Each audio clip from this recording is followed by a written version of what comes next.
Azimio La Umoja camp has threatened to resume mass protests on Thursday if the bipartisan talks which commenced on Thursday, if those talks fail to replace if the Kenya Kwanza team fails to replace Eldas Member of Parliament Adan Keynan.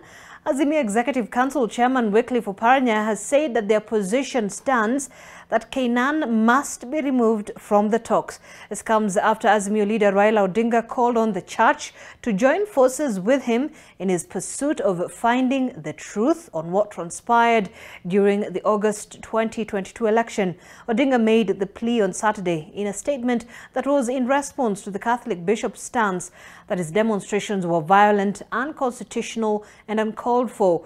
And this comes as well as bipartisan talks are also expected to continue on Tuesday next week. Our reporter Margaret Kimathi has that story.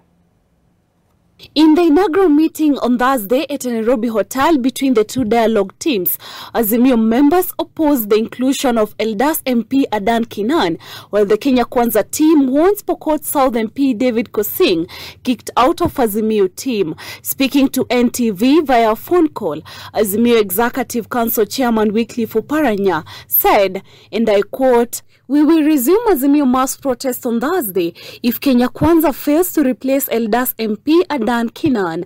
The talk should be finalized within 30 days and not 90 days as proposed by Kenya Kwanza leaders.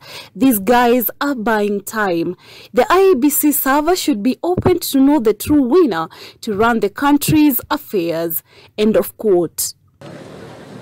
During a meeting held by the Deputy President Rigathi Gachagua in Nyeri on Friday, National Assembly Majority Leader Kimani Ichung'wah declared that the ruling coalition is more than ready to engage in bipartisan talks with the opposition and fully address their concerns, including opening the IEBC servers. But today in Meru, Ichung'wah seems to have switched gears. And I want to tell the former Prime Minister, we are not apprehensive. We are not sensitive to the issue of opening servers. We have only told you President William Ruto has no key to the IEBC servers. However, some leaders in the Kenya Kwanza camp have said that calls by the opposition leaders to have the IEBC servers opened is only a ploy to get into government through the back door. Hii server yenye huyu mzee wetu anataka ifunguliwe. Nani amekataza yeye kufungua? Si aende afungue hiyo server. Because William Ruto hana server, Gachagua hana server. Huyu mtu anataka server ifunguliwe. Si aende tu afungue hii server na waachane na Gachagua na Ruto.